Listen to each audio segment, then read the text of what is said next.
Hi everyone. Today I'm excited to talk to you about the skull.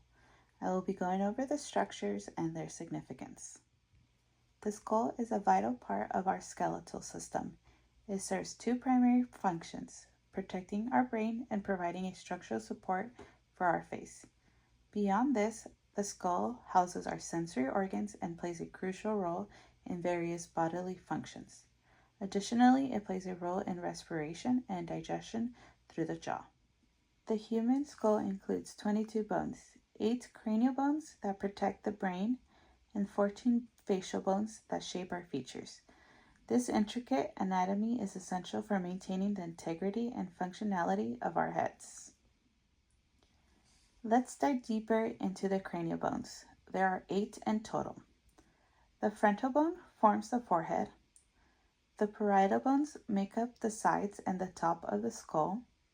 The temporal bones are located at the lower side and house the auditory structures.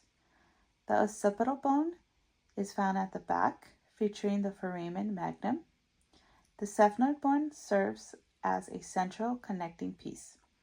Lastly, the ethmoid bone is located between the eyes and contributes to the nasal cavities.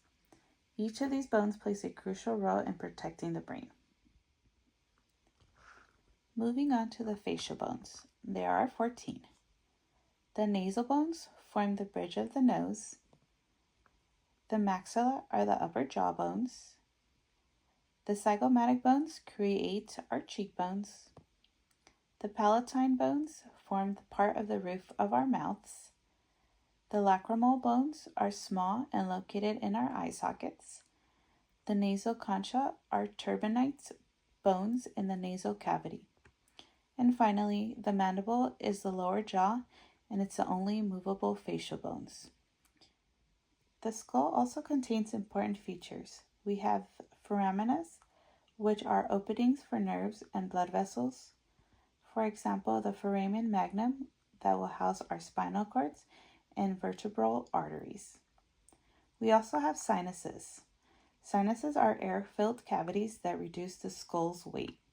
We have the frontal sinus in the frontal bone, the mastoid sinus in our temporal bone, the sphenoid sinus in the sphenoid bone, and the ethmoid sinus in the ethmoid bone. Sutures are joints in between the bones. They help separate our cranial bones. We have the coronal suture, which helps separate the frontal bone and the parietal bones. The sagittal, which helps separate the parietal bones. The lambdoid, which helps separate the occipital bone and the parietal bones. And the squamous, which will separate the temporal bone and the parietal bones. From childhood to adulthood, our skulls undergo significant changes. Infants have a soft spot known as frontellus, which will allow our brain growth and skull expansion.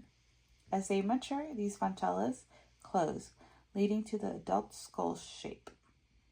Some injuries or conditions that can happen to the skull are skull fractures, which occur due to trauma. Also, osteoporosis, which will weaken the bones, including the skull as well.